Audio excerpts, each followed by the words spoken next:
Cristo Redentor, braços abertos sobre a Guanabara.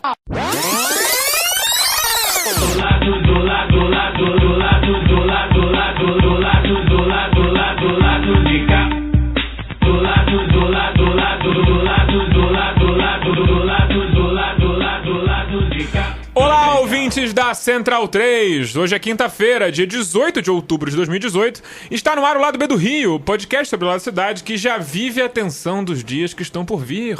Aqui quem fala é o Ciso Canete, diretamente do estúdio Majorem, na Tijuca. E do meu lado, os panelistas de sempre. Caio Belandi. Olá, Caio. Olá, os panelistas, ao convidado de hoje, aos ouvintes. Eu tenho só um recadinho rápido.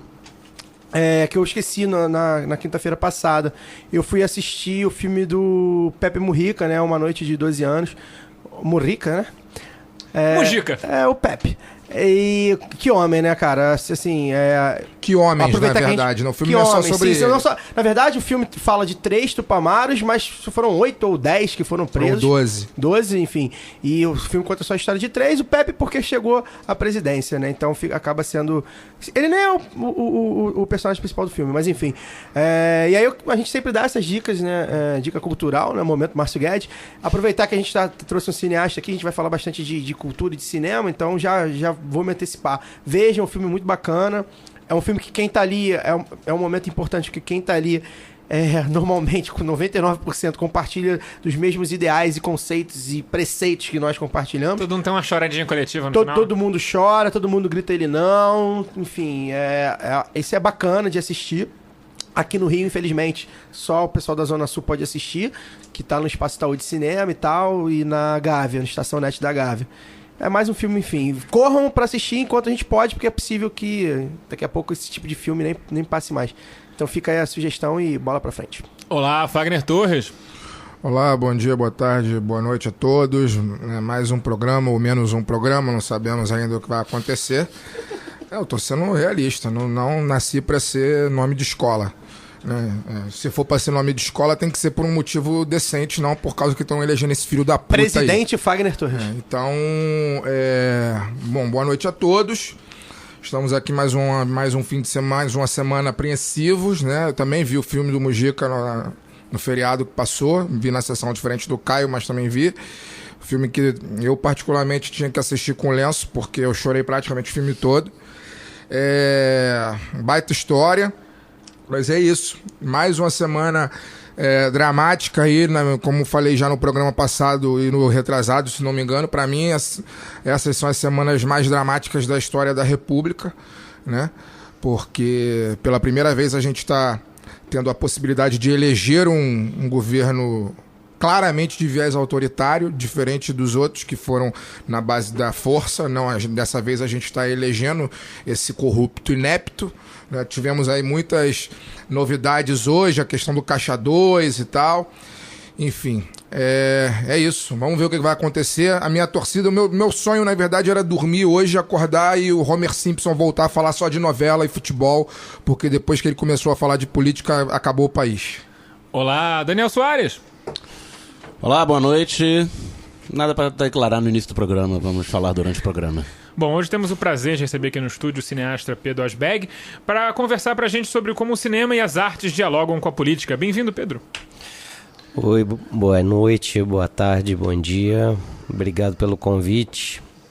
E vamos nessa, vamos tentar encontrar alguma alegria aqui de conversar ou pelo menos botar pra fora alguns sentimentos. Vamos nessa. Bom, Pedro, o seu novo filme se chama América Armada e traz uma análise crítica à política de guerra às drogas em países como México, Colômbia e, claro, o Brasil. Não precisa dar spoiler, mas qual a conclusão que você, como cineasta, chegou depois de filmar o filme e depois de ver como ele ficou pronto? Basicamente que tem muita gente ganhando dinheiro com a morte de jovens ao redor de toda a América Latina, né? Essa eu acho que é a conclusão mais rápida, mais resumida que se pode fazer depois de entender que a violência é um fenômeno de toda a região latino-americana e também que é um fenômeno capitalista, né? Que existe uma economia por trás da violência e que tem gente que ganha dinheiro, então muito dinheiro com a morte de muitas pessoas, né? Pedro, como é que surgiu a ideia de fazer o filme, cara? Porque, enfim, é uma realidade nossa, mas você querer expandir, né? E fazer um paralelo com o México e Colômbia, principalmente, que são os dois grandes países, enfim, habitados pelo narcotráfico. Como é que veio a ideia e como é que você começou a fazer o filme? Se isso demorou, enfim, conta pra gente aí um pouco da produção, né? Por conta de outros trabalhos, eu fui ao México algumas vezes nos últimos anos. E aí fui aos poucos me interessando pelo país e percebendo como o México tem uma cultura muito parecida com a brasileira, mas que a gente troca pouco, né? A gente tem pouca relação com o México.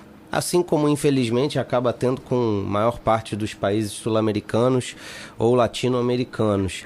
E no caso do México, assim, eu realmente comecei por conta de uma vontade de fazer alguma coisa lá. Falando assim, queria filmar no México e queria, de alguma forma, aproximar esses dois países. E foi uma coincidência, reencontrei numa dessas viagens uma amiga brasileira que estava, na época, morando no México. E a gente então começou a conversar.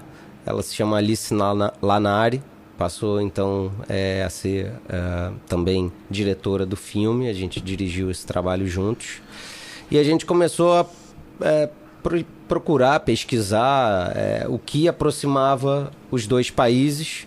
E infelizmente lá pelas tantas a gente percebeu que a violência era um ponto em comum.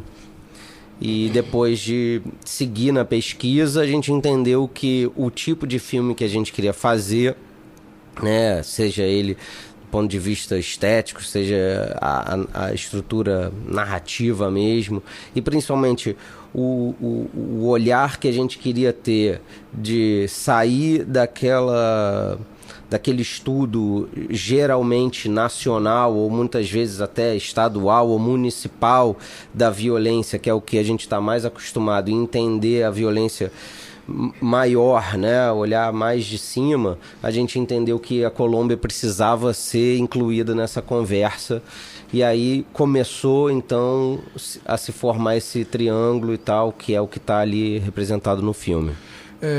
Pedro, primeiro, antes de passar a minha primeira pergunta para você, queria em primeiro lugar agradecer, porque a gente não pode deixar passar batido aqui, quando a gente falava o que se tornaria o Maracanã e o que se tornaria o futebol carioca aqui, e que pouca gente ouvia, pelo contrário, né, louvava, né, toda a destruição que estava sendo feita. O Pedro foi um dos caras que colocou o dedo na ferida com o filme dele, Geraldinos, que por sinal é um dos filmes que também mais me toca. Eu também chorei para caralho assistindo. Emocionante. Porque, enfim, né, fala sobre a nossa vida, o Maracanã, né? Total. Não é qualquer coisa, é a nossa vida, Maracanã, né? É a nossa Maracanã vida. da nossa juventude. E então aí eu queria de público, em primeiro lugar, agradecer que você foi um cara que colocou o dedo na ferida e mostrou pra gente a covardia que estava sendo feita com aquele espaço e com as pessoas que se reconhecem nele. E todos nós aqui, com exceção do Alciso, que é torcedor do Arsenal, todos nós aqui nos reconhecemos. E o filme é muito tocante, né? O filme é muito sensível. Ele retrata, mas ele ao mesmo tempo tem que assistir, é muito emocionante, muito enfim. Valeu, mas aí voltando pro seu novo filme, né? Eu sou uma pessoa que há algum tempo venho dizendo que vejo muitas semelhanças na trajetória brasileira, no que tange essa questão da segurança, da falta de segurança, da violência e etc., mas sobretudo da violência estatal e paramilitar. Eu vejo muita semelhança do México, do Brasil com o México. Eu digo que há algum tempo o Brasil está se mexicanizando, né? Ele se mexicaniza nesse sentido e também pode ser uma Arábia Saudita no sentido dos costumes, né? A gente está aqui, enquanto o Canadá está liberando a maconha, por exemplo, aqui a gente vê 2 deputados discutindo sobre maçonaria e sobre Deus dentro da Câmara dos Deputados. Então eu queria que você falasse um pouco desse paralelo a que eu me refiro do Brasil com o México, né? Da mexicanização do Brasil, vamos dizer assim. Bom, antes de mais nada, te agradeço aí pelas palavras generosas a respeito dos Geraldinos. É um trabalho feito também em co-direção com Renato Martins, outro grande amigo, e que, sem dúvida, dá um super orgulho de ter feito, principalmente por, de alguma forma, deixar ali um registro, né? Porque, um pouco como você falou, houve um momento... Acho que hoje realmente são poucas as pessoas, mas houve um momento em que muitas pessoas estavam enganadas, estavam cegas, estavam comprando muito facilmente o pacote Arena, Primeiro Mundo, agora sim temos um estádio e essas palhaçadas todas e tal, e jogamos no lixo um pedaço da nossa história, da história do Rio de Janeiro, da história do futebol brasileiro, da história inclusive do futebol mundial, né? O Maracanã era um símbolo do futebol mundial.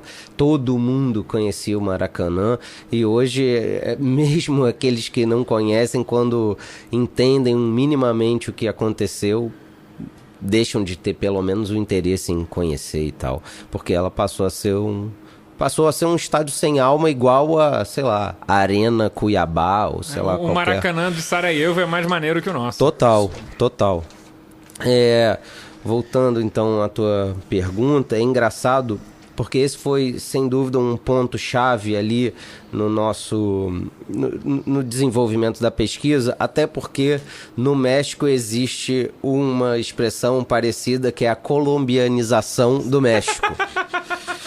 E aí que a gente entendeu que as coisas são cíclicas dentro do continente ou dentro da região e que, de alguma forma, a gente está vendo agora, depois de 50 anos de conflito, a Colômbia finalmente tentar lidar com isso sem resolver as coisas na violência, na bala, né? Que é falar...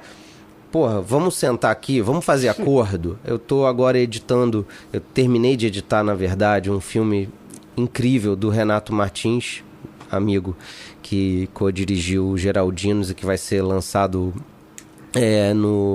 na Mostra de São Paulo e daqui 3 semanas vai ser exibido aqui no Rio, recomendo a todos, chama Relatos do Fronte.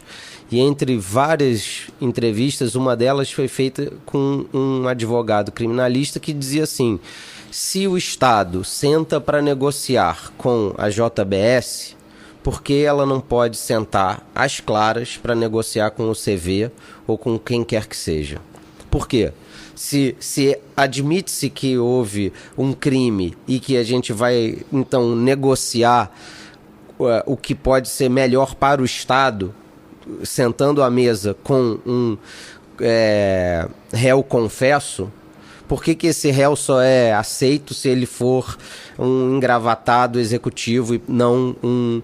né? E foi um pouco esse olhar que a Colômbia teve.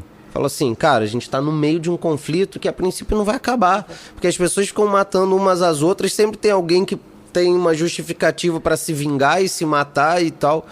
E então a gente entendeu que, de alguma forma, a Colômbia, que foi, de alguma maneira, a precursora disso tudo, que estava ali, que viveu o seu ápice da violência antes do México e da Colômbia, numa etapa desse ciclo. México e Brasil, né?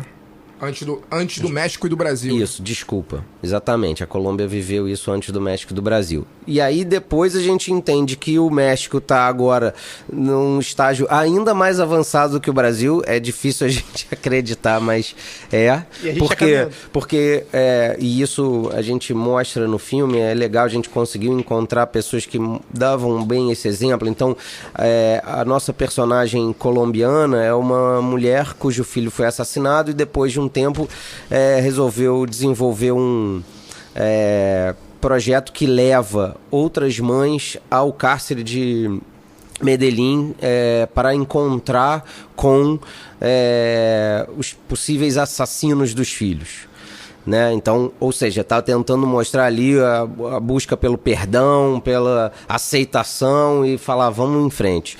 E no México, o nosso personagem nos levou, é um jornalista que nos levou a uma área na costa pacífica do México e que tá tomada, tá assim, sitiada por uma milícia civil. O líder dessa milícia é um professor primário que falou assim, cara, eu não tô mais aguentando, vou pegar em armas e vou eu mesmo tomar conta da segurança aqui. Então isso, a gente ainda não viu uma coisa desse tipo no Brasil. Quer dizer, isso é um policiamento comunitário de verdade. Sim, exatamente. Não o que acontece aqui no Rio. Exatamente. E que chegou ao ponto de ter uma legitimidade tão maior que a própria polícia, que o próprio Estado falou assim, tá bom, vamos legalizar vocês. E esse é o processo que eles estão vivendo agora. E a gente está numa etapa anterior a essa, mas que é fácil de ver que isso pode acontecer em breve, né? Vocês concluíram as filmagens antes da eleição do López Obrador e você vê algum tipo de mudança com a presidência dele ou continua o processo? É engraçado, né? Porque a gente filmou no ano passado. Então o filme, depois que a gente terminou, levou todo esse tempo para ficar pronto e tudo mais, bababá. Ficou pronto agora em julho desse ano. E a gente conseguiu finalmente estrear no Festival de Brasília e em seguida fomos ao México. Eu voltei anteontem, estava lá num festival de documentário com o filme. Foi super legal, tivemos uma boa recepção. E o olhar da gente para a mudança ali, né? Pelo menos o olhar que tanto a Alice e eu tínhamos para a chegada do López Obrador e tal, para a saída do PRI, para a saída do Peña Neto, era diferente daquela que os mexicanos com quem a gente conversou tinham. É óbvio que, de alguma forma, existe alguma mínima esperança de você pensar, finalmente esses caras saíram. Mas, sei lá, eu fiquei pensando que é uma coisa meio, sai o Dória e entra o Eduardo Paes. Sabe? Sai um cara asqueroso e entra um cara minimamente mais palatável, mas que era do PRI, era do partido derrotado. Era um cara que até outro dia estava ali e que decidiu, então, mudar de partido e se colocar em oposição. Então, assim, tem sim uma esperança, porque, além de tudo, o ministério que ele está montando tem nomes que tem um olhar mais para a esquerda, mais social e tal, mas ao mesmo tempo não é aquilo que pelo menos eu de longe imaginava, sabe? Eu tava super, porra, que incrível. A galera baixou minha bola geral, falou assim, meu irmão. É porque antes do Peña Neto houve dois presidentes de um partido que era uma dissidência à direita do PRI, né? Que era o PAN, que era o Vicente Fox, e o outro, eu esqueci o nome, Felipe Calderón, eu acho. Sim. Felipe Calderón. Isso, durante 12 anos. E foi alguma coisa diferente do PRI ou a presidência desses dois, ou o processo continuou ou foi aprofundado de alguma forma? Cara, o que eu te processo falar... de mexicanização do México. Pois é, o que eu te falar aqui vai ser um engodo, assim, eu não tenho capacidade realmente de falar da política mexicana de 2, 3 mandatos para trás e tal. O que eu sei é que o Peña Neto, já na metade do mandato, não era mais respeitado ou admirado por ninguém. E lá os mandatos são longos, 6 né? anos. Então, assim, meio que era nítido que tinha um esgarçamento total, uma perda de credibilidade total. Mas eu realmente, sinceramente, não posso ficar aqui comparando e te contando coisas que eu não sei. Sim. Seguindo no momento xadrez verbal do lado do Rio de hoje... É mistura de xadrez verbal com o Cine Brasil. Cine Central Brasil. Estão fazendo Chico Pátio orgulhoso. Mas aí teve o processo na Colômbia, teve o acordo de paz com as Farc, que você citou no filme do seu amigo, que o cara cita por que não fazer isso no Brasil, com o Comando Vermelho, por exemplo. Mas o cara que se elegeu agora prometeu rasgar esse acordo. Qual foi o timing da sua gravação lá e como é que as pessoas estavam vendo isso? Como é que é o nome dele mesmo? Só pra eu poder Rapaz, pontuar. me fugiu completamente. Vamos pesquisar o Novo novo presidente presidente colombiano. colombiano. Xadrez verbal, mas vou nem pesquisar tanto. aqui, vou lembrar. É, que é bom, é importante a gente pontuar essas coisas, né? Para as pessoas saberem quem é, né? A gente filmou na Colômbia em março do ano passado. Ivan Duque. E a gente tinha acabado de rolar a vitória do não, né? Do plebiscito? Do plebiscito que não aceitava o acordo com as Farc. E a gente tinha ido no ano anterior para fazer pesquisa, visitamos algumas pessoas em Medellín, outras em Bogotá, para escolher a pessoa com quem a gente passaria as 2 semanas, porque essa era meio a estrutura desenhada do filme, assim. A gente grudou em uma pessoa em cada país, aquela pessoa, o cotidiano daquela pessoa era ali, de alguma forma, a representação daquele país e tudo mais. E a gente, quando saiu de lá em 2016, e a gente estava, então, mais bem informado a respeito das coisas do país naquele momento, e entendendo, conversando com as pessoas, a gente não tinha dúvida de que o plebiscito ia ser aceito, né? De que ia passar e que, chega, né? As pessoas estavam... E aí foi engraçado, porque quando a gente voltou, a gente começou a conversar com as pessoas, né? Por que dessa derrota, né? Por que ainda... E na verdade, a sensação é essa. Tem um ressentimento, uma mágoa muito grande, porque, mal ou bem, ainda são coisas, feridas muito recentes, que não cicatrizaram. E tem uma parcela da população que consegue olhar e pensar, não, tudo bem, vamos adiante, chega de vingança, chega de morte, chega de violência. Mas também tem outras pessoas que falam, não, eu não vou aceitar que esse acordo seja feito dessa maneira, porque, a meu ver, as Farc estão se beneficiando e coisas desse tipo, né? Então, por isso o acordo com os paramilitares foi mais fácil também, né? Tinha uma prisão compulsória de 9 anos, todo mundo, independente da ficha criminal, tinha que se apresentar, entregar as armas, passar os tais 9 anos, não tinha um julgamento, você matou 20 pessoas, você matou ninguém, e não, dava no mesmo. No caso das Farc, era naturalmente um acordo mais complexo, mas a gente achou que ia ser aceito, né, pela população, e infelizmente não foi. A meu ver, infelizmente, né? Eu estava torcendo para que fosse. E acho que agora vai sair um novo, vão redigir um novo acordo e tal, mas acho que de uma maneira geral, ali o caminho é esse. Eles já entenderam que a violência não resolve. Vai ter que negociar, né? Exatamente. Não faz sentido, né? Isso porque eles são a terra do Plano Colômbia, que deixa recebe bilhões e bilhões e bilhões para financiar a guerra deles às drogas. Deixa eu só dar as informações. Ivan Duque, o novo presidente da Colômbia, né? Central Cine Brasil, eu falei Cine Central Brasil, é Central Cine Brasil, o programa de cinema aqui da casa. Pedro, queria te fazer uma pergunta mais pessoal, menos política. Como é que foi? Você disse que já tinha ido ao México, enfim. Como é que foi pisar no México e na Colômbia? Tudo bem que você é do Rio de Janeiro, né? Mas, enfim, sendo um estrangeiro, principalmente depois que o produtor do Narcos no México foi assassinado, né? Teve um caso desse que eu não sei se acabou tendo relação com queima de arquivo, se ele foi longe demais, enfim. Se você souber, até pode explicar. Então, assim, como é que foi essa sensação de, assim, eu tô aqui filmando algo que, enfim, mexe com violência, e como é que foi estar, se você esteve realmente em locais de guerra, digamos assim, ou se mesmo fora de locais de guerra, de repente, com entrevistas e a produção mesmo, você se sentiu coagido ou com algum medo, enfim, como é que foi esse processo? E complementando, Pedro, essa produção é uma produção foi totalmente independente, ou vocês tiveram apoio para poder fazer esse filme? Não, nem um pouco independente. Um filme, geralmente, ele nasce independente, né? Ele nasce ali meio... Vamos começar um filme, vamos correr atrás. Quem quiser e puder botar grana, a gente aceita.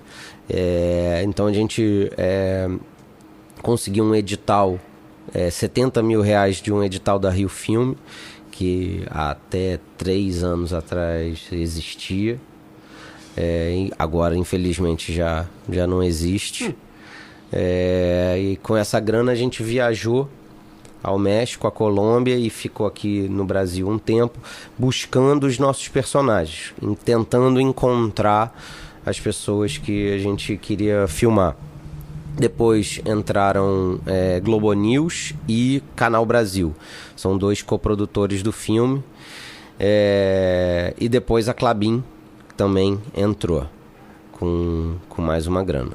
Então o filme hoje a gente conseguiu mais ou menos 50% do orçamento e fez como dava, mas acho que conseguimos, assim, de alguma maneira, essa grana, assim, claro que faz falta, mas chega num ponto que você começa a negociar com todo mundo e as pessoas vão aceitando trabalhar por valores menores e tal, e no fim a gente conseguiu. É um filme naturalmente caro por conta das viagens e também um pouco do tipo de processo que a gente queria fazer.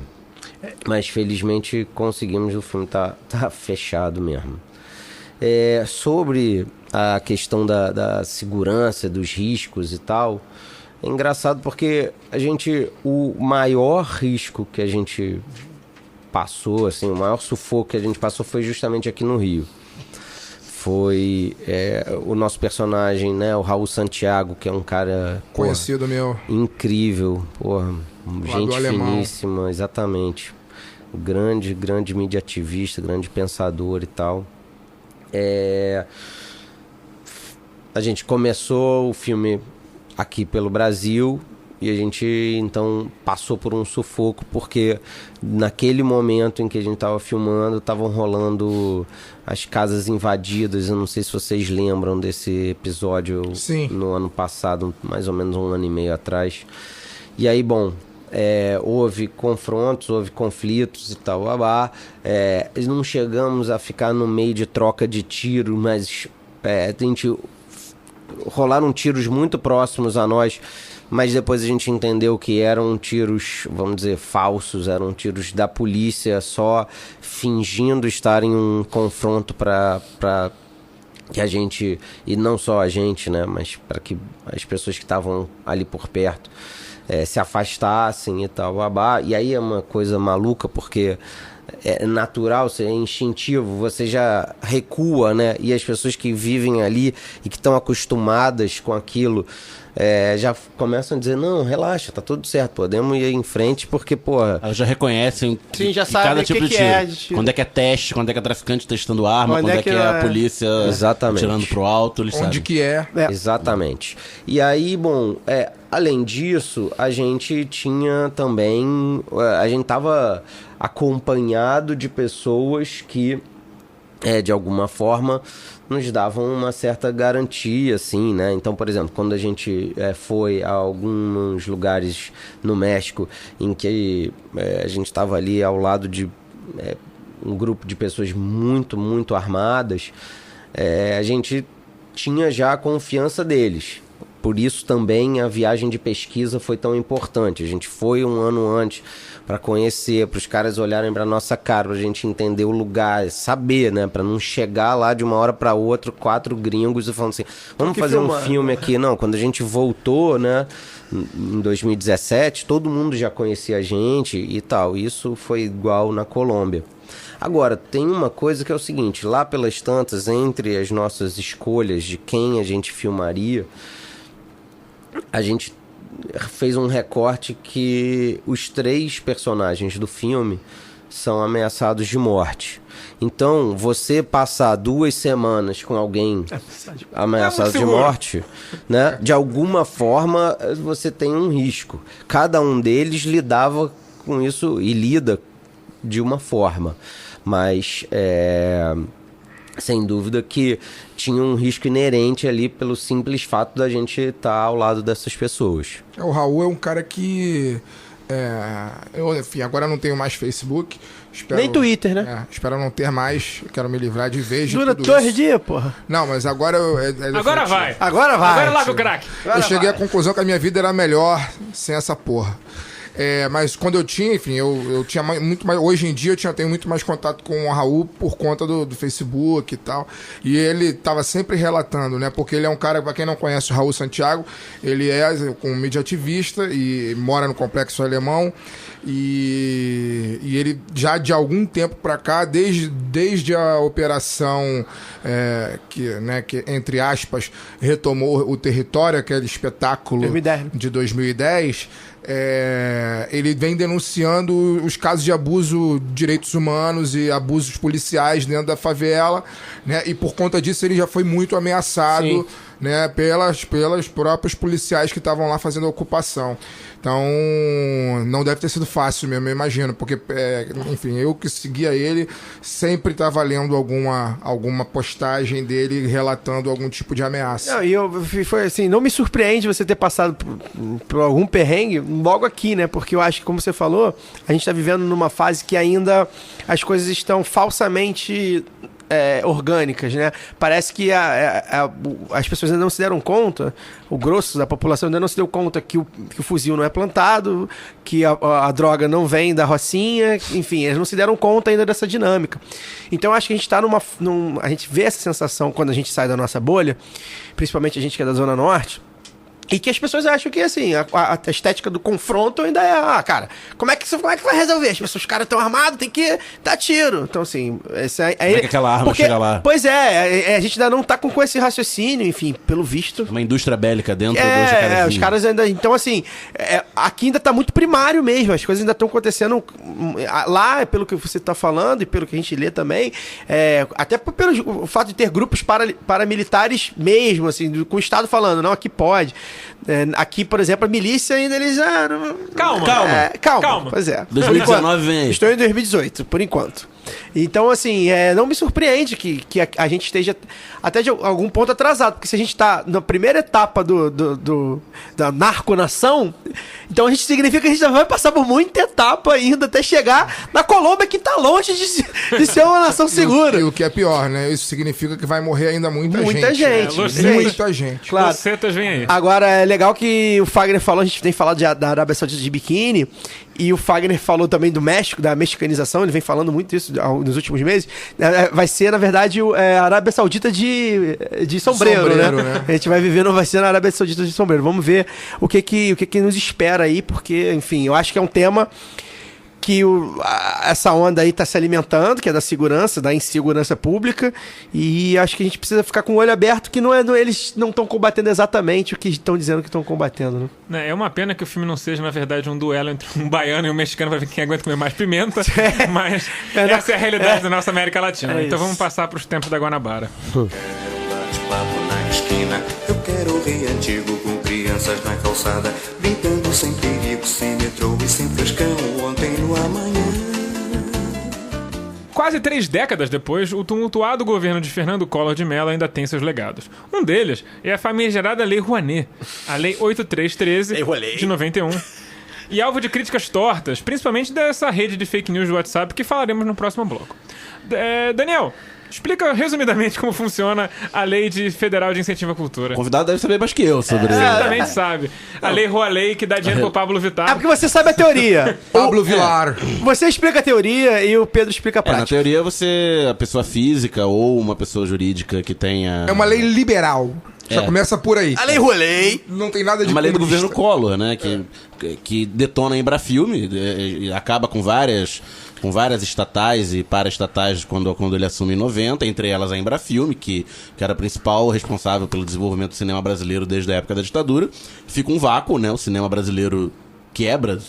Morre naquele período. Tem pouquíssimas produções naquele período.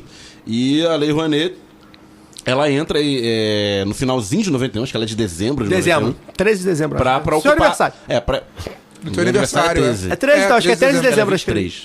alguma coisa assim. Eu li ela hoje. Enfim. Mas enfim, ela entra já no finalzinho de 91, reta final do governo Collor, mas não sabiam ainda, né? Porque ele acaba caindo o impeachment histórico. Tava chegando no final, eu não sabia. O poder da antivisão não tava lá ainda. Pra ocupar esse vácuo do financiamento à cultura no país e, como o Fagner disse, numa perspectiva liberal de renúncia fiscal.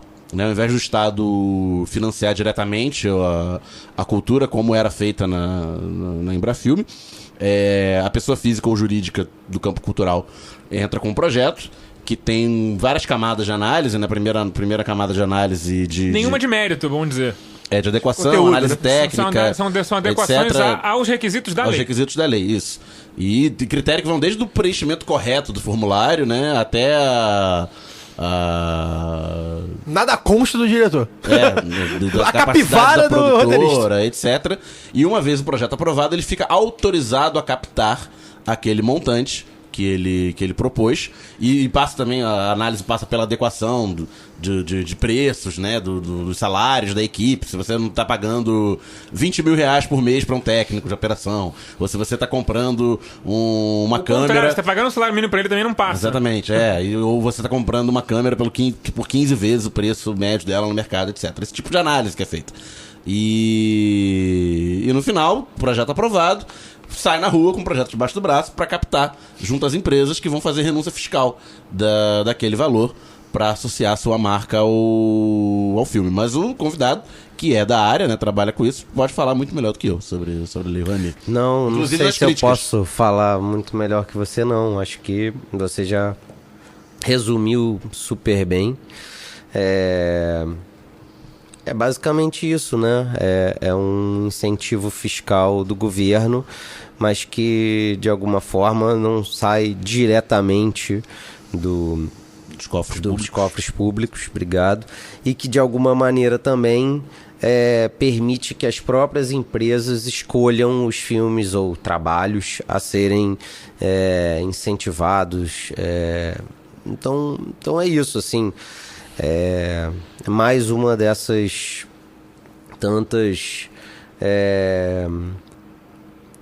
leis ou mesmo conquistas que a gente teve e que aos poucos foram se deturpando a ponto de virarem um sinônimo de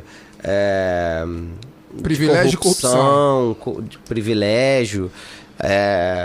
Né? E aí virar assim, o mais recente para mim foi quando depois do primeiro show do Roger Waters, que a galera tava dizendo que ele tava criticando o Bolsonaro porque tava com medo de perder a mamata da Lei Rouanet.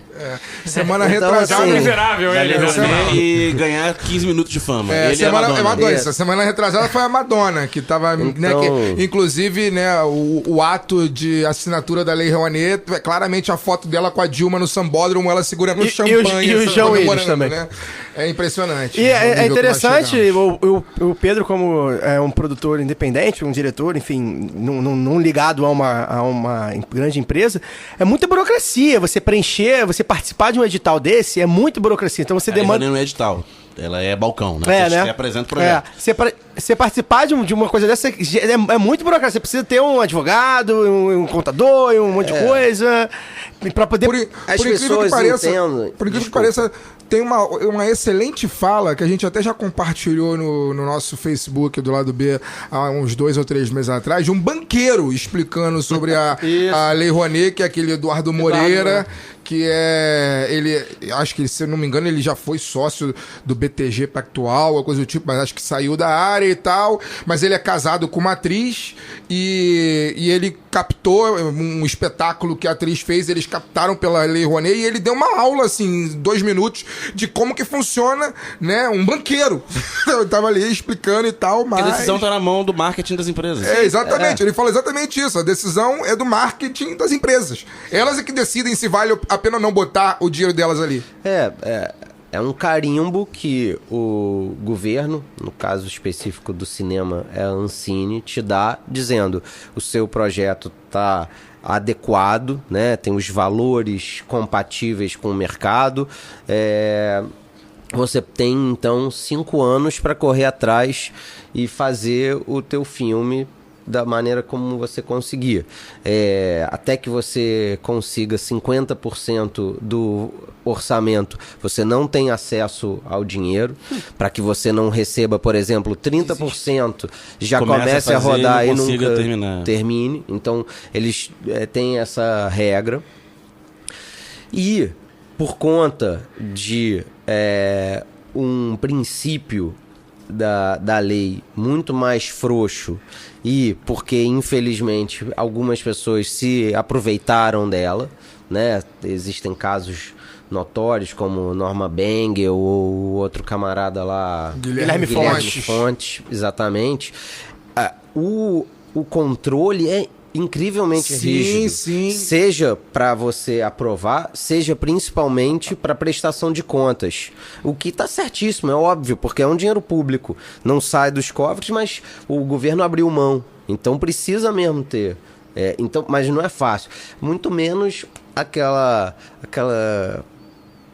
resumo tão superficial de vivendo da Lei Rouanet, como se a Lei Rouanet fosse uma mesada que você de alguma forma conquista e passa a ser um salário. Chico Buarque isso que eu falo, o pior são os artistas que eles falam, né? O Chico Buarque, Caetano Veloso, os caras vivendo a Lei Rouanet. Tipo, Desde 1966. Os caras, desde 91, que foi quando foi criada a lei, eles só caíram. Eles ganharam mais dinheiro antes, provavelmente. Então... Tem outro mecanismo de incentivo à cultura, é o Fundo Setorial do Audiovisual, né, que hoje em dia é operado pelo BRDE, o Banco Regional do Desenvolvimento do Extremo Sul. Enfim, Sim. por que foi parar lá é uma outra história. Mas já tivemos notícias ontem que o Paulo Guedes quer o 1 bilhão e 200 milhões anuais do Fundo Setorial do Audiovisual. Você pode falar alguma coisa da importância do Fundo Setorial pro audiovisual ou você não o Fundo Setorial, ele se alimenta das próprias produções, né? Porque ao longo do processo... Recolhe. Exatamente, você vai pagando taxas, seja para exibir o filme no cinema, seja para exibir o filme na televisão, entre outros impostos e tudo mais. E então, assim, esse é um dinheiro que ele é puramente da indústria audiovisual. Ele é setorial. O que mostra, inclusive,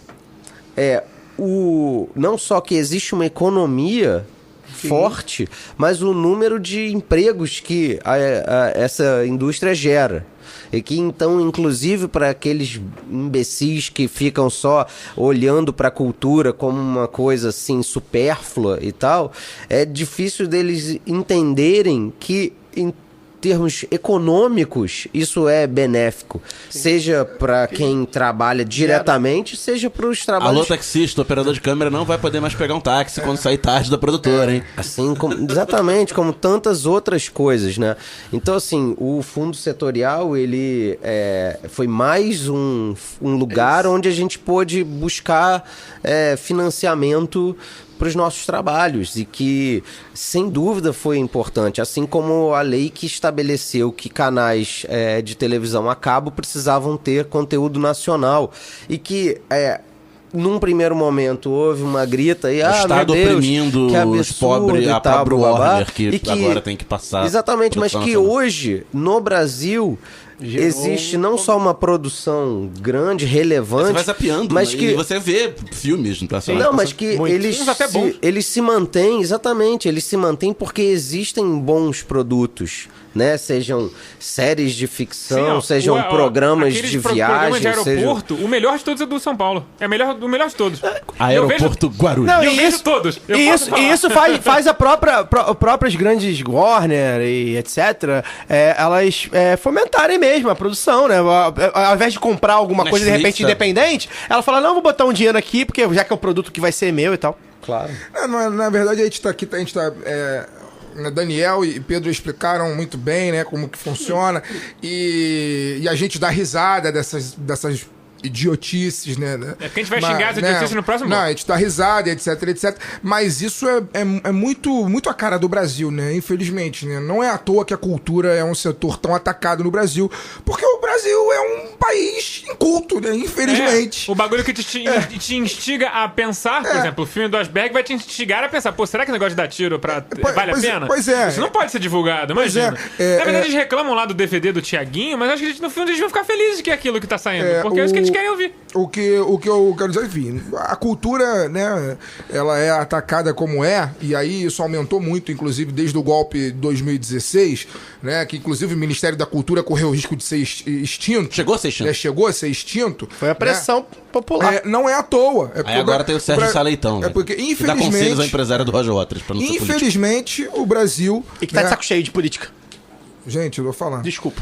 infelizmente, o brasileiro, né, tem ódio da cultura. O brasileiro não gosta de cultura, não gosta de conhecimento, não gosta de ciência. E isso está provado hoje, né? O brasileiro gosta de criacionismo, gosta de obscurantismo, gosta de...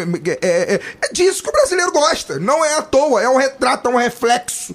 É um reflexo. Eu não vou ser duro aqui ao ponto de dizer que Bolsonaro, por exemplo, só existe porque o brasileiro não curte cultura, mas também é um reflexo. Não é à toa que 46% das pessoas votaram no Bolsonaro. Não é uma coisa ele existir, outra coisa ele ter essa quantidade de votos. Sim, Se não tivesse é à toa. 2% não seria problema. É isso, não é à toa. É porque o brasileiro é um povo que curte o obscurantismo. Todo brasileiro merece o seu Silas Malafaia de presente. Eu só queria todo, não. Eu só queria... O meu Silas, minha vida, não, pelo amor de Deus. Eu tenho o meu Henrique Vieira, já fico satisfeito. Eu queria só registrar, que quando eu falei de burocracia, porque isso favorece as grandes empresas. Que tem Quem tem estrutura pra pra o pessoal assinar lá, ver o que é, conferir e tal. E aí, o que sai da grana do imposto de renda, que é tipo assim, se você não tiver muito em funcionário, você não tem grana pra dar. E outra coisa que é importante também, assim, e aí quem escolhe, como o Daniel, o Fagner e o Pedro falaram, quem escolhe são os marketing das empresas, né? Ou seja, é o mercado se regulando. O mercado vai querer o quê? Aí pagar 1 milhão pra Ivete, do que pagar 50 mil pro telhado do Museu Nacional. Pro telhado do Museu Nacional. Então assim, é um raciocínio que é difícil. Tá muito difícil dialogar com essa gente dos fake news. Mas a gente precisa fazer. Eu outro dia tuitei, que eu também não tinha me dado conta disso, enfim, na minha área na economia, eu sentei, os meninos falando, realmente. O Alciso tweetou também, né? A gente tweetou na época do museu. Gente, a Lei Rouanet, ela é... Agora eu não sei nem dizer mais o nome. A Lei Rouanet, ela é uma lei liberal, ou seja, que é para as empresas escolherem, porque o mercado se regular. Pô, hoje, é só isso. Uma pergunta só para finalizar o bloco. Qual que é o mais difícil de captar? Você acha que fazer cinema é mais difícil de convencer as pessoas a darem dinheiro pro cinema, ou é tudo a mesma coisa? Depende do tema. Você diz do que? Comparado à música, comparado ao teatro. Não, eu acho que é igual. A diferença é o teu produto.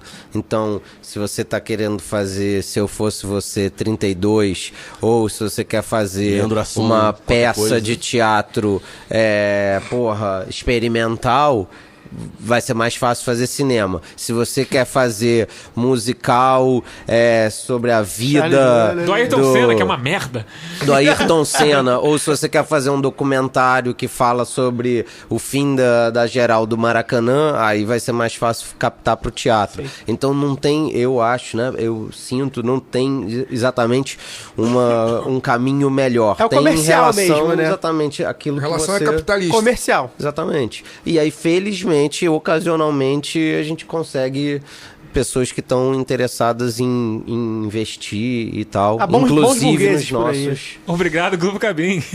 Bons burgueses por aí. Que financiou o filme. Só contar uma historinha antes de terminar o bloco aqui da valorização que o povo brasileiro dá na cultura. Há 14 anos atrás eu fiz um curso de gestão de empreendimentos autogestionários. E aí, a metodologia do curso era fazer os alunos fazerem uma autogestão do curso. Então, era dividido em várias comissões temáticas. Tinha comissão de infraestrutura, precisava na época do projetor, né?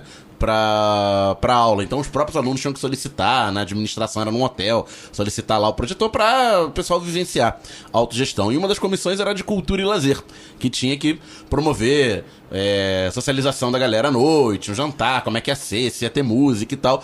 E todo mundo resolvia tudo nas plenárias de manhã, e a cultura falou, não, a gente resolve mais tarde, a gente vê no cafezinho, e não sei o que lá. Uma hora o cara que era o coordenador da comissão de cultura estourou: porra, isso aqui tá parecendo Secretaria de Cultura, não tem orçamento, não tem prestígio, não tem porra nenhuma. Ninguém liga, isso era um bando de gente de esquerda, né, legal e tal, pra você ver na média como é que é tratada, né?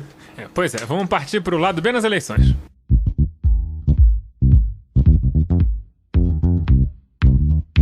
Bloco aberto.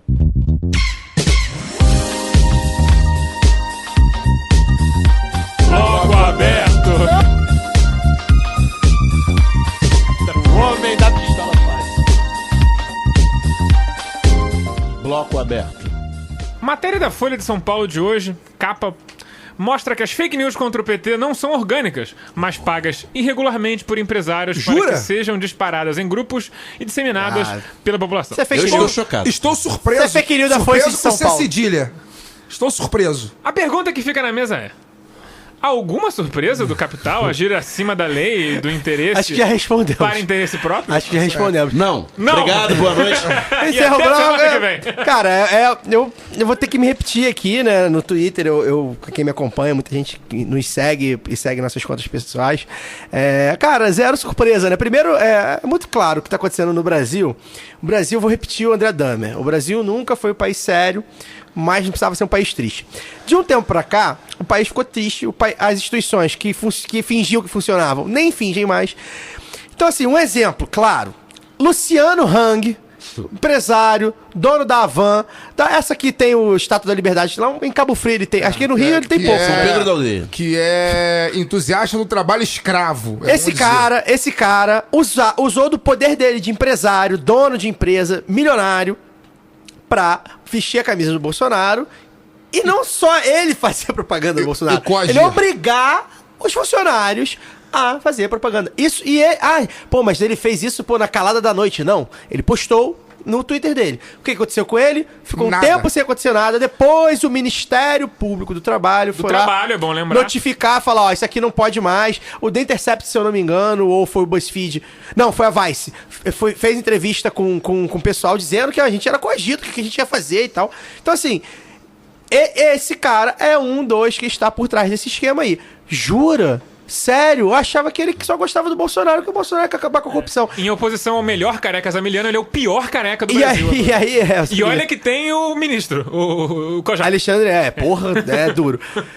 E a gente precisa lembrar, e sempre quando a gente fala isso, a gente remete a vários programas que a gente trouxe intelectuais aqui, acadêmicos, enfim. Quando a gente fala da manipulação da elite. Então, assim, hoje eu tive uma discussão novamente com meus amigos bolsominions, a gente tô tentando manter o diálogo e o afeto, tô tentando. E eu explicando pra ele, porque assim, a corrupção, ninguém gosta. Óbvio que ninguém gosta. Só que as pessoas, a elite, vende pra essas pessoas que ela não gosta de fulano de tal porque é corrupto. Então assim, isso é o quê? Você não quer gostar de corrupção, você não vai gostar da elite. As pessoas. Então assim, os 49 milhões... Pô, tem uma porrada de gente que, vou votar porque ele vai limpar, vai votar. Mas a gente tem que saber, tem que entender, a gente tá tentando mostrar, e os indícios estão aí, daqui a pouco as provas vão aparecer, que eles estão sendo manipulados por quem não tá nem aí com a corrupção. Pelo contrário, é quem corrompe. Quem corrompe, quem se não completa a corrupção.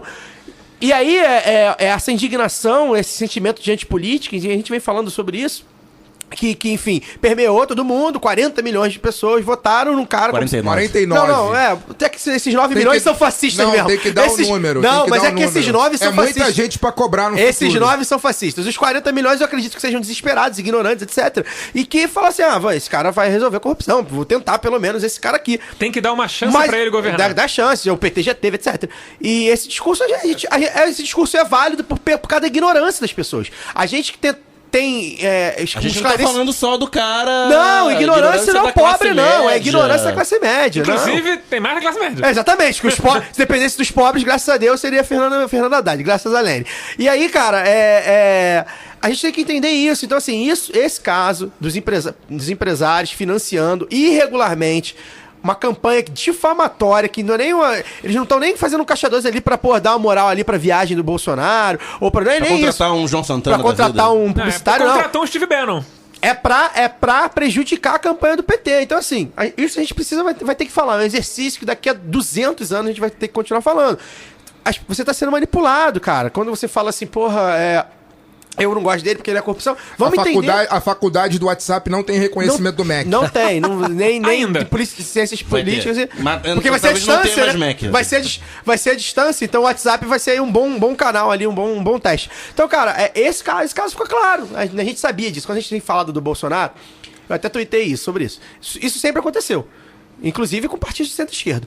A diferença é que hoje acontece com um nível de intolerância, de preconceito na estratosfera. Eu acho que o nível que acontece hoje é muito maior. É porque por causa da fake news. Mas a campanha do PSD... Também por causa da capilaridade. Exatamente, por causa das redes sociais. Mas essa campanha eleitoral, basicamente, e aí eu vou puxar a brasa pra minha sardinha, que vem falando aqui há um ano que não vai ter eleição, e assim, e quando vocês me dizem, mas não vai ter eleição, como? Pra mim, o que tá acontecendo agora não é uma eleição. Pra mim, é a maior fraude eleitoral desde a República Velha. É a maior fraude eleitoral. é voto de cabresto, descarado. E aí eu não tô falando só desse estrupício Igreja lá também. da loja Havan, não. Eu tô falando... Igreja. Pastor. Pastor. É a maior fraude eleitoral. O Brasil vive um momento... Sou a favor da igreja sem partido. De sua maior fraude eleitoral desde a República Velha. As pessoas estão sendo enganadas, umas ainda não sabem que estão sendo enganadas, outras já foram alertadas, mas parece que tomaram a pílula da ignorância convicta e continuam ignorantes, convictos, orgulhosos de sua própria ignorância. E as pessoas estão sendo enganadas e estão elegendo uma anticandidatura. Bolsonaro não é candidato, ele é um anticandidato. É um cara que não botou a cara pra poder falar branco, né? em absolutamente nada, nenhuma proposta. Você entra no site dele, é uma coisa lamentável, não tem nenhuma proposta, não diz como vai resolver nenhum problema sério do Brasil. A única coisa que ele fez foi criar o Zig Heil brasileiro, né? Que é nenhum a problema do pra país. cima.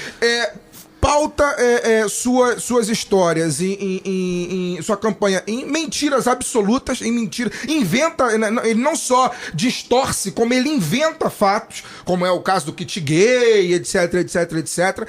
E as pessoas estão comprando esse absurdo. É o gado indo. A mamadeira de piroca, é o gado cara. rindo pro abate. É o gado tá sorrindo e se achando vitorioso. Hoje recebi uma mensagem de um estrupício que nunca fala comigo. Nunca. Nem sabia, na verdade, nem sabia que tinha no meu WhatsApp. Foi criado comigo. Criado comigo não, enfim, morava no mesmo condomínio. E aí, por um motivo, tem o telefone do cara. E hoje eu postei lá no meu status lá do WhatsApp, que é um negócio que coloca foto, né, no status. E aí postei, e aí ele me respondeu, tipo assim, qual é, não sei o que e tal, B17, alguma coisa do tipo assim e tal. Eu falei, caralho, esse cara nunca falou comigo pelo WhatsApp, que porra é essa? Aí eu respondi pra ele, falei, cara... Eu postei uma das fake news, né? Que eu botei lá naquele fato ou fake. E tava lá, tipo, é fake, que Bolsonaro é o líder, é considerado um dos políticos mais honestos do mundo. Aí tá lá, é fake. Aí eu botei no WhatsApp assim, falei, pô, uma campanha só pautada em mentira. Triste fim pro jornalismo brasileiro. Tem que ficar gastando tempo só pra poder desmentir, né? Proposta, histórias sobre política. E aí esse cara me respondeu, qual é, não sei o que, B17 e tal. Aí eu falei, cara, valeu, jornalista.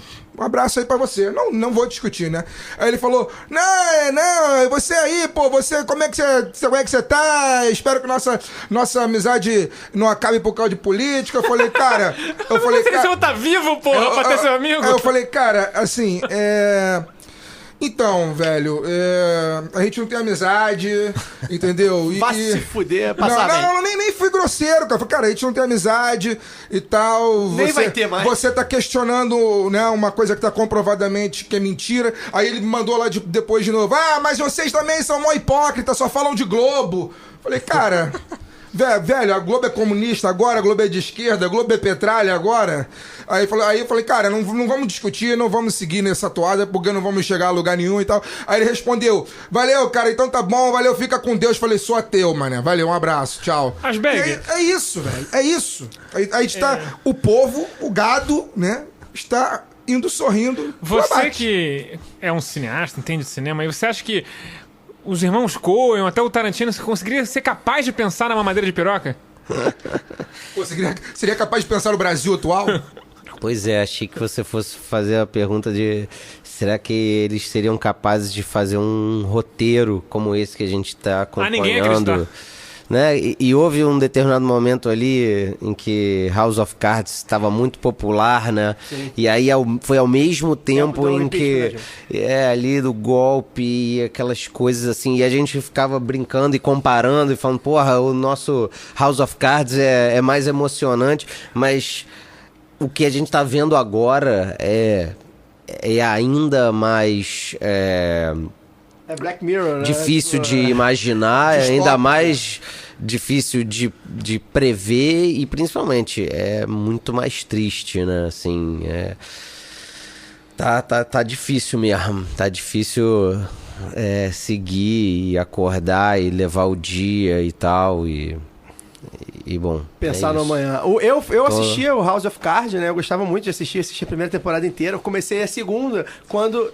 Já tava na terceira, se não me engano. Eu comecei a segunda quando veio a questão do golpe. E aquilo... E House of Cards, pra quem não viu, é uma série muito tensa, né? A tensão ali... Eu nunca vi. A primeira temporada é excelente. Eu parei na metade da segunda porque eu tava vendo... Você ficou deprimido. Não, exatamente. Eu fiquei, gente, eu preciso acompanhar o que tá acontecendo aqui. E eu não consegui, realmente. Me mexeu muito. Falei, cara, não. Aí eu fui ver uma série de comédia. Falei, vou ver qualquer outra merda. Porque, tipo, não vou ficar. Não Uma série pra relaxar, vou ver o Conto da Aya. Por exemplo, ultimamente. Agora, hoje, atualmente, por exemplo, eu tô relaxando, não tô vendo mais TV. Chego em casa. Não fico nas redes sociais, eu tô relaxando, lendo Veias Abertas da América Latina.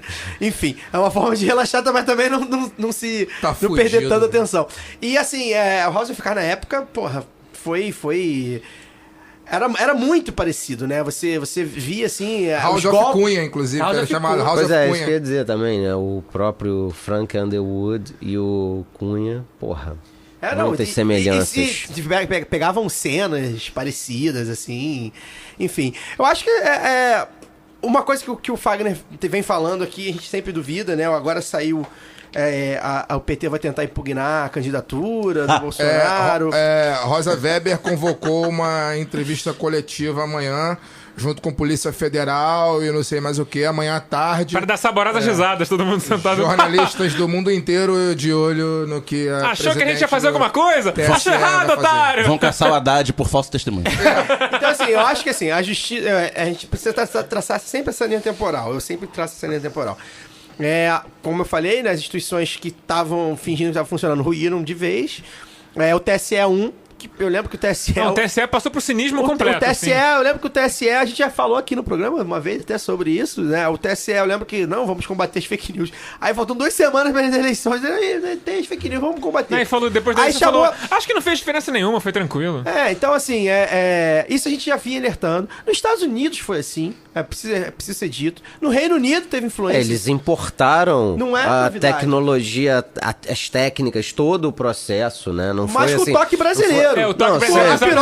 A mamadeira de piroca é o toque brasileiro. Não, e assim, além da mamadeira de piroca... É o toque brasileiro. É que assim, o WhatsApp, ele é meio que usado da forma que ele é só no Brasil. Sim. E ele tem uma capilaridade muito maior Sim. que em outros lugares. Agora, como eu estava falando antes, Fagner, isso não é novidade, talvez em larga escala e muito visível, mas não é novidade.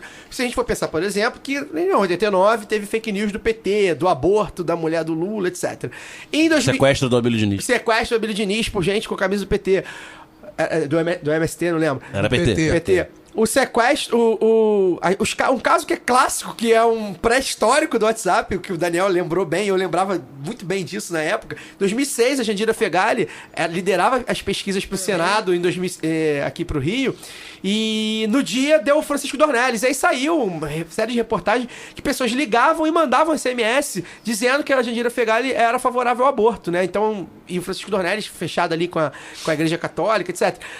Então, assim, ou com a igreja evangélica, não lembro exatamente. Então, assim, isso não é novidade. Só que o mecanismo agora é muito mais abrangente. Muito mais rápido. Assim como não é novidade, como eu falei antes, essa coisa de ter o grande capital, as empresas, os empresários, a grande maioria dos empresários, colado num partido, né? Então, e manipulando. Então, assim, como é que se manipulava antes do WhatsApp? Se manipulava com o mercado subindo, bolsa descendo, bolsa subindo, dólar subindo, Sim. dólar descendo. Então, eles manipulavam isso, né? Então, as pessoas, o dólar desceu e o Lula não pode ganhar.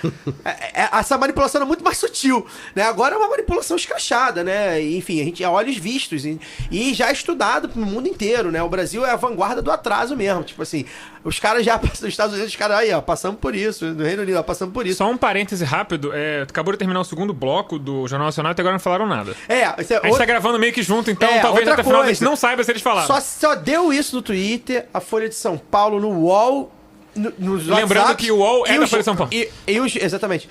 E o G1... Lá fora também, deu no The Guardian, deu no El País. Deu Telegraph, esses todos bateram. E o assim, G1, no Brasil, o G1 ignorou. Quando você abria na Globo.com não tinha nada, né? Falando, né? E a gente até veio falando, né, Alcísio, se a Globo de repente tinha ou eles têm alguma coisa ainda maior, alguma maior, ou eles iam passar pano. Ou eles estavam passando pano. Acho que a gente já sabe o que aconteceu. Pois é. Teve agora também pesquisa, né? Acho que a gente pode comentar, mas enfim. Acho que as pesquisas que a gente pode comentar são as pesquisas para o Estado, que vem a reboque do bolsonarismo, né? Em Minas e no Rio Grande do Sul, aqui no Rio e em São Paulo. No DF. No DF também. Assustador também, 75% o cara que Mas saiu não que o do Hollenberg nada, seja assim uma grande referência de mas, grande enfim, política. vai Era sentir bastante falta dessa odiado em galera Brasília. toda. E todos os Vamos. bolsonaristas, de partido ou não, estão usufruindo disso, né? Você vê que é bem claro. E assim, eu acho que é importante que a gente vai ter que marcar presença. A gente tem falado isso sempre. Outro dia até, eu ouvindo o Gil Luiz Mendes no Baião de 2, ele falando que o pai dele estava preocupado porque ele é uma figura pública, um jornalista, que tem um programa, etc. E se posiciona muito no Twitter e tal. E, velho, o que eu posso dizer pra ele agora é a hora de se posicionar, porque assim, a gente não sabe nem se vai ter Twitter e WhatsApp, se a gente vai poder Você não mexer vai saber daqui a fazer um ano. Central 3. A gente não sabe. Porque, vamos lá, digamos que o Eduardo Bolsonaro siga com um projeto de lei dele que proíbe a gente falar a palavra comunismo no ar. A gente, o Revolution, estamos fechados. Não Eu pode acho falar que assim, nada. isso já, não sei se a gente chegou a citar isso no programa anterior, mas enfim, eu citei isso no meu Twitter. É real isso, né? Tem um projeto de lei do Eduardo Bolsonaro pra Ele acha que o martelo é o instrumento da dor, porque claramente ele nunca pregou um nada na vida, né? Pra criminalizar, Nunca trabalhou na vida. criminalizar o comunismo. Ou seja, aí os partidos comunistas vão acabar e tudo pra que esses caras é comunismo tendem a desaparecer. Então qualquer coisa vai ser comunismo. Então, assim, é preocupante, mas eu acho que o momento é agora, né? A gente precisa falar via público, eu tô sendo contra, eu não quero, eu acho que corro riscos, eu acho que os riscos são reais. O fato de eu sair da bolha, né, é muito bom pra mim. É ruim porque eu fico meio acabado, destruído. Mas é bom porque eu tento entender, né? Então, assim, na semana passada eu falei, não são 49 milhões de fascistas. Pode até ser 49 milhões de apoiadores do fascismo. Mas de fascista... Por quê? Porque as pessoas Nem tudo no DSS, alguns são só DSA. As pessoas são ignorantes, as pessoas estão desesperadas. A gente precisa dizer que o sistema político do Brasil realmente está ruindo, estava ruindo antes. Só que as pessoas estão optando pelo lado errado, porque é ignorância, falta de cultura, de educação, etc. Então, assim, eu tento dialogar com as pessoas. Então, assim, uma das coisas que a gente dialoga, e eu vejo muito claro, hoje em dia não comporta uma ditadura militar, né? Então, ok, mesmo que não comporte uma ditadura militar. Mas é que não precisa, Os né? governos autoritários estão aí espalhados pelo mundo inteiro. Uma prova disso é que, já que a gente tá falando de México e Colômbia, América Latina e tal, hoje saiu a notícia lá que na Nicarágua manifestantes foram condenados hoje a 25 anos de prisão por manifestarem. Foram enquadrados como terroristas pelo fato de estarem manifestando. Em breve, em um tribunal perto de você. Pois a lei já tá até aí, inclusive, né? Nós já temos 23 manifestantes condenados pelo nada. A lei já tá aí, né? E as coisas já acontecem. É bom que... O que vier acontecendo no Brasil de negativo em termos de estado policial e de autoritarismo não é novidade, já existe, principalmente nas periferias. A diferença é que vai ser A oficializado. diferença é que tá chegando na classe média, e a classe média começou, pela parte dela, né? Começou a se preocupar, porque vai chegar nela, ou seja, os problemas que a gente vê de intervenção, por exemplo, a intervenção pode estar próximo da tua casa muito mais do que tá quando é na Vila Kennedy, ou no Paraisópolis, então assim... As pessoas começaram a se manifestar. Então, o medo que a gente tem é um medo real. Só que a gente precisa vir aqui e fazer as coisas acontecerem. Não tem Fazer jeito. aqui rápido uma roleta sobre o que... Vamos lá, futurologia. O que vocês acham que vai acontecer com essa alegação da Folha que, diga-se de passagem, não sei nem se trabalho de reportagem... Com provas documentais, dá pra perceber que é muita informação que ela tirou ali, a repórter, que obviamente me fugiu o nome agora. Patrícia Mello. Patrícia Mello. Isso, inclusive ela já foi ao Kurdistão, ela é uma jornalista extremamente condecorada. Está sendo atacada nas redes sociais. Está sendo atacada, ameaçada, a Folha teve que botar uma escolta em cima dela. Não, imagina, né? O Reinaldo Azevedo fez quantos livros sobre o PT sem ser ameaçado de morte? 4, né? E ela não pode andar na rua e fazer uma matéria contra o Bolsonaro. Mas a gente tá tudo normal, tá tudo bem. São mas, fatos assim, isolados. São pessoas de bem que estão ameaçando ela. 850 fatos isolados por dia. Exatamente. Mas então, o que vocês acham que vai acontecer? Fagner? Vai acontecer em relação ao quê? Essa denúncia. O que vai acontecer... O que o judiciário vai fazer em relação a isso? Nada. Absolutamente nada. Então, As instituições estão funcionando. Então, eu espero, inclusive, que não faça nada, porque eu acho que agora é tarde e se melar o jogo eleitoral, por mais que os indícios e as provas estejam aí, acho que vai entrar o país vai entrar numa guerra. Eu acho que agora não é hora. Mas... Era pra ter feito mais. Acho que era pra ter feito antes. Havia mecanismos pra fazer antes.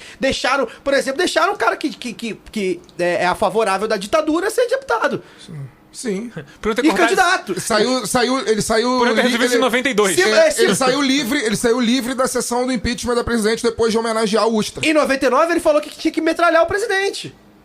Em 2000 ele falou que tinha que fechar o Congresso. Então, se fizesse lá, né? Se fizesse lá, provavelmente a gente não estaria falando aqui.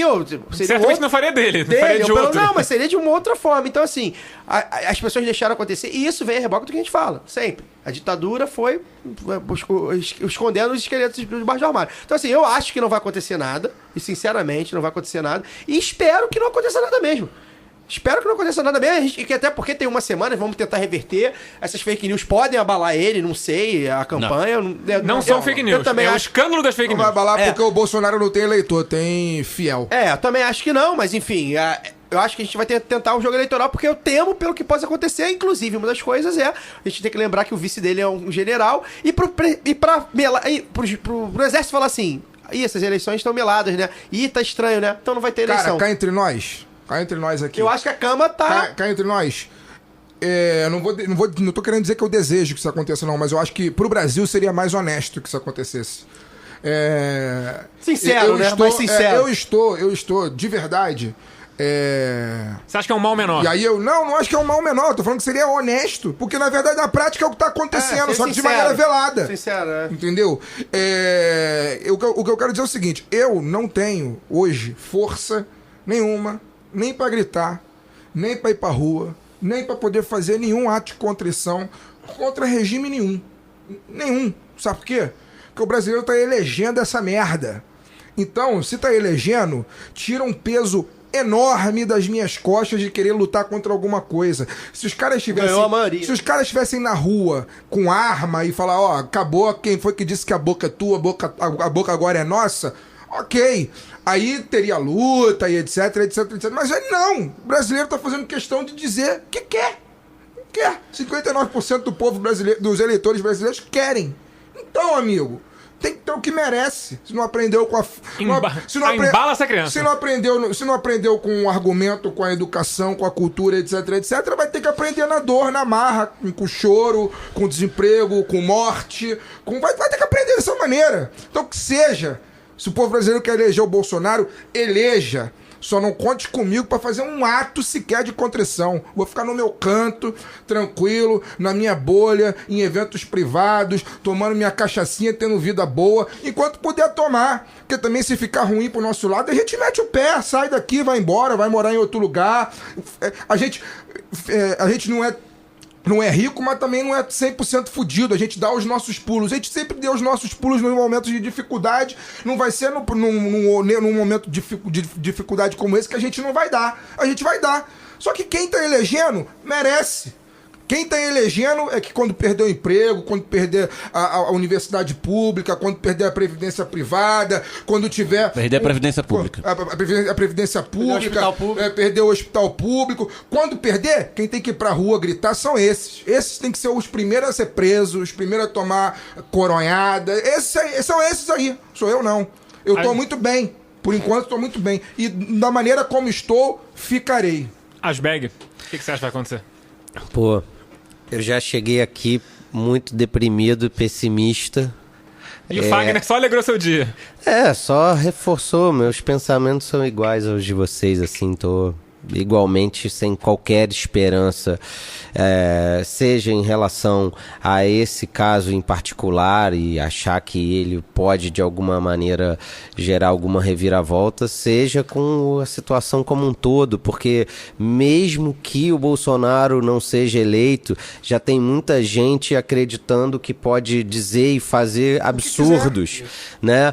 São casos diários que a gente, né? O cara tava brincando falando assim, 850 casos isolados por dia, mas além, claro, do aumento de feminicídios e de uma série de outros crimes, assim, de ódio mesmo, existe também agora um clima de vigilância, né? Dessa coisa de, porra, mas tem certeza que você vai sair com adesivo ele não? Tem certeza que você vai se expor a ponto de correr o risco de tomar um sacode ou qualquer tipo de chamada, ou até mesmo uma porrada na rua? Então tá muito difícil levar adiante, assim, qualquer tipo de esperança, mesmo que a gente precise dela, né? Antes de vir pra cá pro programa, eu tava numa reunião no Jardim Botânico e a mulher... Na Globo? Não era na Globo não, mas era Era perto. com Bonner? Era perto. Tava lá na Ali, reunião Camel? e a cliente que tava comigo na mesa, ela tava com a roupa... Leilani Noiba? Tava com a roupa toda vermelha. E ela falou que hoje indo pro trabalho. Não, ela falou que hoje indo pro trabalho, andando pela rua Jardim Botânico, o cara baixou, só porque ela estava com a roupa toda vermelha. O cara baixou o vidro do carro e falou: vagabunda petista. E ela ficou sem ação. Ela falou: caralho, nem voto no PT. Andando no Jardim Botânico de vermelho? Caralho. Tava querendo. Vagabunda petista. Esse é o nível que a gente chegou. Daniel, O que vai acontecer amanhã, nessa coletiva da Carmen Lúcia, ela vai dizer que as instituições estão funcionando, vai tudo corre na normalidade, vamos tomar as devidas providências. eu vou ser muito sincero, eu acho que tem uma possibilidade. A possibilidade de só tirarem o Bolsonaro e deixarem só o Mourão na chapa. Então, cara... Isso, tipo assim, no sábado antes da eleição. Pode isso? Cara... A lei prevê? Assim, sério Não, que você tá tentando discutir sobre a lei agora? A minha preocupação é essa, gente. Se a justiça fizer alguma coisa nessa altura do campeonato, não vai ser pra deixar o Haddad ser eleito. Não. Porque senão eu já tinha feito antes, eu não tinha nem tirado a Dilma. É capaz de falar assim, pronto, gente, então fazer o seguinte, ganha o Alckmin. Beleza, tá todo mundo Pois feliz. olha só. Vai ter que sacrificar aí, vão ter que sair os dois. Sai os dois. E o Ciro também, porque ele é desbocado. Não, Ele tá deixa fora do Ciro e Brasil, não Alckmin. vai chegar a tempo, entendeu? Então põe Alckmin e Meirelles. Pronto, tá a Cara, favor da eleição. sinceramente, Eu ficaria feliz. Atrás do Alckmin é o Daciolo. Eu acho ficaria que feliz. Alckmin e Daciolo corre grande risco de ganhar. Eu tava A profecia da Ciolo aí. vai cumprir a Olha a profecia. profecia da Ciolo aí. Eu tava lendo ontem um Fica Temer? Eu tava lendo ontem um trecho da biografia. Tem essa teoria da conspiração também. Tava lendo ontem o trecho da biografia do Eric Hobsbawm e fala um pouco sobre isso, inclusive, né, do que a gente tava falando aqui, né, os governos. Se for Alckmin e Meirelles hoje, a gente estaria aqui feliz da vida, né, cara? Caralho, né? Puta que pariu! É melhor viver num país de direita do que num país fascista, né? E o Hobsbawm falava muito isso, né? Ele, enfim, a biografia dele é belíssima também, quem quiser, né, ler, né, tem que ler. E ele fala que, enfim, cometeu muitos erros políticos na vida dele. Ele apoiou o Tony Blair, por exemplo. Na verdade, não apoiou, ele passou pano pro Tony Blair. Era contra o John Major. Ele passou pano pro Tony Blair. E ele fala que, tipo, ele prefere apoiar um político merda num partido bom do que o contrário, né? Porque ele fala, o maior medo da vida dele, ele era um cara que viveu a vida inteira assombrado pelo nazismo, né? Então ele fala, cara, prefiro 1000 vezes, né, morar num partido, num país com um governo de direita, com viés de direita, do que num país de viés nazista, né? Então, hoje, se fosse Alckmin e Meirelles, eu estaria feliz da vida. A gente estaria pistola. A gente é focado no Mas- neoliberalismo só, Eu cara. estaria pistola, mas eu estaria comprando passagem CVC em 12 vezes com tranquilidade. Hoje eu não tenho tranquilidade pra Porque gastar. Hoje eu corre não o tenho risco de comprar sua ida, né, agora. hoje eu não tenho tranquilidade pra poder gastar nada a longo prazo. As coisas têm que ser muito curtidas, muito bem pensado, porque a gente não sabe o dia de amanhã. Eu Até acho porque sem lei florestal não tem ecologia. Eu acho que essa teoria do fica Temer é mais ou menos onde eu vou chegar, né? Eu acho que assim, é muito fácil para os militares verem, olha só, tá dando tumulto. Tá vendo? Pô, tem fake news aqui, mas tem fake news do outro lado, e tem, né? E aí? Vamos igualar tudo e vamos lá, não vai ter Tipo, mais os dois eleição. lados 90-10, né? erraram. Mas... E aí Os dois lados erraram, gente. lados erraram, Declaração que era o exatamente. Donald Trump lá em É, Charlottesville. o PT Lá. também Tem os errou. nazistas e os antinazistas. Ah, mas tem dos lados radicais. Pois é, exatamente. E aí, olha, vamos suspender aqui um ano. Na volta a gente compra, né? É o famoso na volta a gente compra. Suspende um aninho aqui, eleição ano que vem, mais calmo. E aí é um risco. Agora, qualquer coisa que a justiça vai fazer não vai ser pra botar um Fernando Haddad. O que a justiça vai fazer não vai ser justiça. Vamos deixar isso bem claro.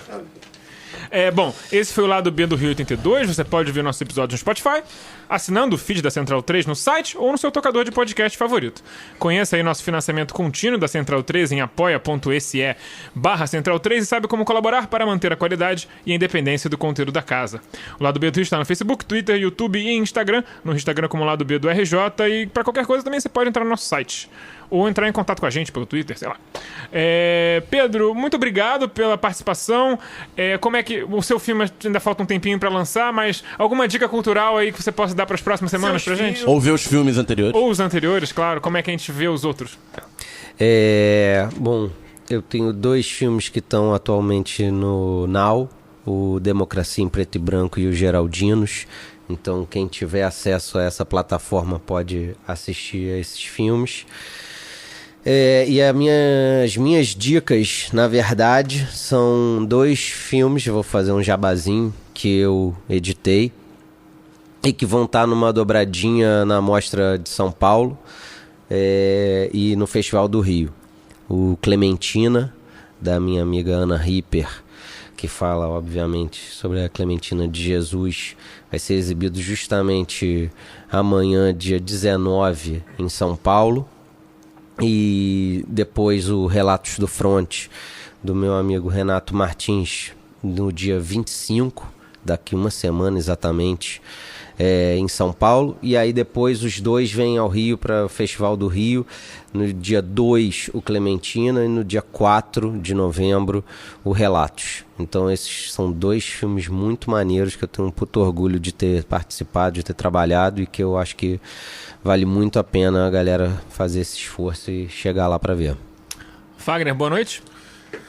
Boa noite, mais uma vez. Obrigado, Pedro, pela presença. Bom pra cacete o programa contigo. Você já tava pra vir aqui há um tempão. Sempre a gente tentou, mas sempre tinha alguma coisa, né? Mas finalmente conseguimos. Antes do programa sair do ar, conseguimos. Não, dentro do nosso... Não, vai ficar tudo num caixa na Islândia, gente. Fica tranquilo. Conseguimos, né, trazê-lo aqui.